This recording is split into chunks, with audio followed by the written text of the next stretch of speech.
ایک افسانہ کشور ناہید کو بھیجا. مجھے تو اس وقت اندازہ نہیں تھا کہ وہ کوئی ایسا کڑا معیار رکھے ہوئے ہیں. میں نے تو اسی طرح بھیج دیا. انہوں نے اگلے شمارے میں شائع کر دیا. پھر 2-3 اور میں نے بھیجے, وہ بھی وقتاً فوقتاً شائع ہوتے رہے. تو کشور ناہید نے جب ماہ 9 میں میرے افسانے چھاپے تو میں ایک افسانہ نگار کے طور پر بھی متعارف ہو گیا. پھر میرے افسانے فنون میں بھی چھپتے رہے, اور یوں شاعری کے بعد افسانہ نگاری کا ایک سلسلہ وہ بھی شروع ہو گیا. تو ان دنوں ہم حلقہ ارباب ذوق میں بھی بیٹھتے تھے. یہاں پر بھی جو ایکٹیویٹیز تھیں, جو سرگرمیاں تھیں, وہ چلتی رہتی تھیں. انجینئرنگ یونیورسٹی میں ان دنوں جو یونیورسٹی کا رسالہ ہے ایکو, اس کی جو عدالت تھی, اس کے لیے نوٹیفیکیشن ہوا کہ جی نوٹس ہوا کہ آپ آئیں اور آ کر جو انٹرویو دیں, تاکہ آپ لوگوں کو جو اسٹوڈنٹس ہیں ان میں سے کسی ایک شخص کو منتخب کیا جا سکے اسٹوڈنٹ مدیر کے طور پر.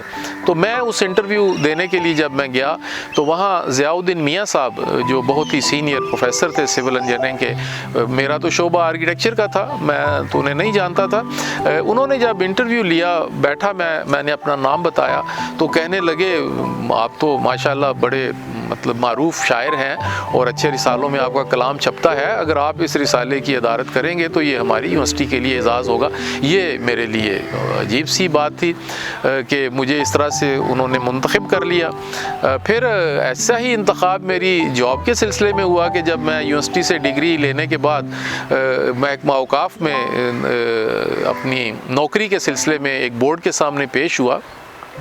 وہاں بھی بڑی دلچسپ بات ہوئی کہ انہوں نے باقی 2-4 ٹیکنیکل باتیں پوچھنے کے بعد وہاں پہ جو ڈپٹی سیکرٹری تھے انہوں نے کہا, جو بورڈ کو ہیڈ کر رہے تھے, کہ جی یہ تو شاعر ہے, آپ اس کا انٹرویو کریں.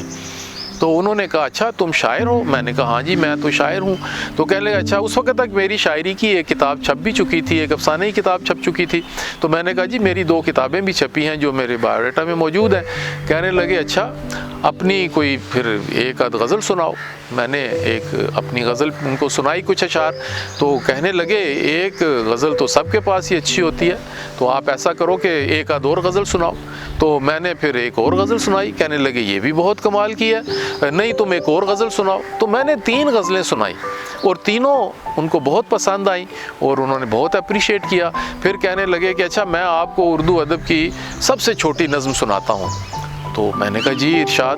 تو کہنے لگے وہ پروین شاکر کی نظم ہے کہ میں کیوں اس کو فون کروں, اس کے بھی تو علم میں ہوگا کہ آج موسم کی پہلی بارش ہے, یہ دیکھیں اردو کی سب سے چھوٹی نظم ہے.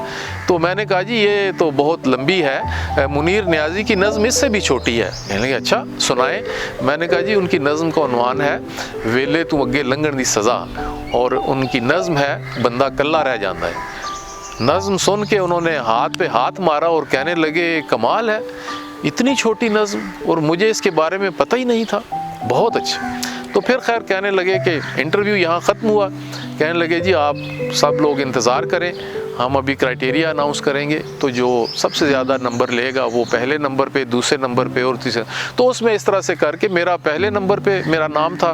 تو کہنے لگے, مجھے آج بھی وہ جملے یاد ہیں, معین قریشی کا دور تھا, کہنے لگے کہ اس سے پہلے کہ کسی چٹھے یا کسی وٹو کا مجھے سفارشی فون آ جائے تم فوری طور پہ یہ نوکری جوائن کرو. تو یہ وہ دور تھا جس دور میں میں نے اوقاف ڈپارٹمنٹ میں آرکیٹیکٹ کے طور پہ اپنی جاب جو ہے وہ شروع کی. تو اس طرح سے کر کے زندگی کا سلسلہ چلتا رہا. ماسٹرز ڈگری جب میں اس دوران اسٹڈیز کے لیے میں نے 1 سال کے لیے ماسٹرز ڈگری کا جب اپلائی کیا یونیورسٹی میں داخلے کے لیے, تو مجھے وہ مل گیا داخلہ. تو ماسٹرز جو تھی ہماری جو ایم فل کے برابر ہوتی تھی, اس میں پاس ہونے والا ایک واحد میں طالب علم تھا. اور جب یہ خبر اخبار میں چھپی تو ندیم قاسمی صاحب سے ملاقات ہوئی, تو انہوں نے پرٹیکولرلی مجھے کہا کہ واحد کامیاب ہونے والے طالب علم ڈاکٹر غافر شہزاد. خیر ڈاکٹریٹ تو بعد میں ہوئی غافر شہزاد. میں نے کہا جی انہوں نے بڑی خوشی کا اظہار کیا. جب کانووکیشن تھا تو میرے اس وقت کے جو چیئرمین تھے ڈاکٹر محمود حسین, وہ کہنے لگے کہ بھئی یہ صرف بس ماسٹرز ڈگری کی حد تک یا کوئی وہ ریڈ گاؤن وغیرہ بھی پہنو گے. ان کا اشارہ تھا پی ایچ ڈی کی طرف. تو انجینئرنگ یونیورسٹی نے اس وقت تک پی ایچ ڈی شروع نہیں کی تھی, تو میں پہلا کینڈیڈیٹ تھا جس نے پی ایچ ڈی کے طور پہ انجینئرنگ یونیورسٹی میں آرکیٹیکچر میں انرولمنٹ کروائی تھی. سلسلہ چلتا رہا، تھیسس مکمل ہوا، اور اس طرح سے کسی بھی پاکستانی یونیورسٹی سے پی ایچ ڈی کرنے والا آرکیٹیکچر میں پہلا طالب علم تھا، تو یہ بھی ایک طرح سے میرے لیے بہت اعزاز کی بات تھی۔ باقی اوقاف ڈپارٹمنٹ میں نے بے شمار مسجدیں ڈیزائن کی، میں نے مزارات ڈیزائن کیے، مجھے اس وقت کے جو وزیر اعظم ہیں ان کے سامنے، جو پریزیڈنٹ تھے ان کے سامنے، یا پنجاب کے چیف منسٹر، ان لوگوں کے سامنے اپنے پروجیکٹس پریزنٹ کرنے کا موقع ملا۔ بابا بلے شاہ کا ڈیزائن نیسپاک نے بنایا تھا، وہ گورنر صاحب کو، خالد مقبول صاحب کو پسند نہیں تھا، انہوں نے مجھے کہا کہ آپ بنائیں، تو جب میں نے وہ ڈیزائن کیا تو انہوں نے کہا ہاں یہ ہے ڈیزائن، تو بابا بلے شاہ کا ڈیزائن مزار کا وہ میں نے تیار کیا، شاہ حسین کا مزار میں نے کیا، لاہور میں ترت مراد کا مزار ہے وہ میں نے ڈیزائن کیا، اسی طرح بہت ساری مسجدیں ہیں پنجاب میں، کوئی 100 کے قریب اور مزارات اور مساجد ہیں جو میں نے اپنی 28 سال کی نوکری میں یہ ڈیزائن کا کام جو ہے وہ میں کرتا رہا ہوں۔ تو اس حوالے سے یہ میرے لیے بڑے اعزاز کی بات ہے۔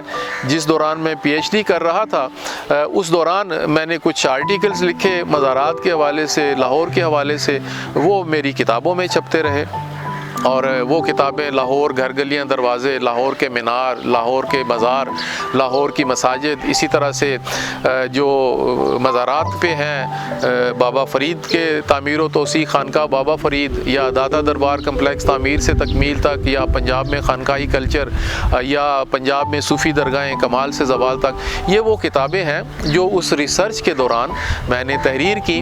ان میں 2 کتابیں ایسی ہیں جن کو پنجاب گورنمنٹ نے ایوارڈ بھی دیا، ایک تھی لاہور کے مینار اور ایک لاہور گھر گلیاں دروازے۔ یہ اس دور کی بات ہے کہ جب انفارمیشن ڈپارٹمنٹ انعامات دیتا تھا تو میری 2 کتابوں کو بیسٹ بک ایوارڈ بھی دیا گیا۔